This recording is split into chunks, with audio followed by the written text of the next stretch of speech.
So before Martha E. Lee was Martha E. Lee, she was Martha Ellen Martin, and she was born in King County, Virginia in 1853.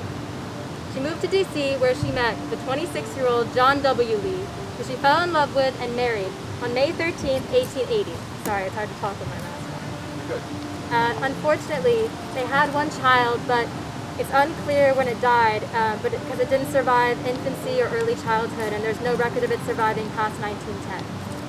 John, on the other hand, her husband, was really family-oriented. He was the first of 7 children, the oldest son, and when his father began to fall ill in around 1900, Martha and John picked up their lives in D.C. and moved all the way to Ohio to help take care of him and fulfill their duty as son and daughter-in-law, until he passed away in about 1902.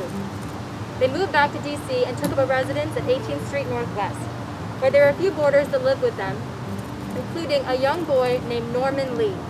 If you recall, Lee is the last name of her husband, John. He was only 7 in 1910, and in a beautiful way, he was born in 1902, the same year that John's father had passed away. Sort of a circle of life kind of thing. It's really unclear what happened to Norman's parents, but it appears that he was some sort of relative, possibly a nephew or a young cousin on John's side of the family. And although I don't know much, I like to think that Martha could have acted as a pseudo-grandmother, or maybe a pseudo-mother for him. Martha, on the other hand, was a huge part of an organization called the Martha B. Briggs Council, which is an organization dedicated to the educational work of a woman named Martha Briggs, who was a D.C. resident and then was a teacher at Howard, and then went on to be the principal of a school called the Minor Normal School in D.C. for colored girls. So this school taught young African-American women and then trained them to be teachers. So I like to think that she was really passionate about this work.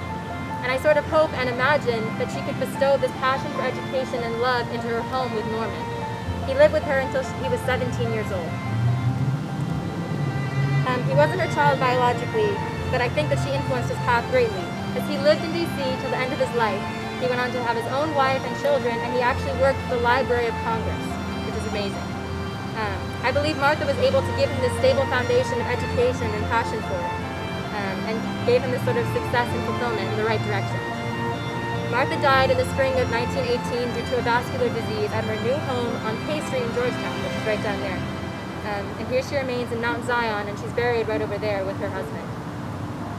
And I feel lucky that I was able to just see a couple of these brief milestones of her life, and even though I was patching together a lot of these little brief windows, it's still so amazing that you can already see that she was a really passionate, giving, and caring person and mother. And I wish I could know more about her, but I'm glad I got to remember her this way. Thank you.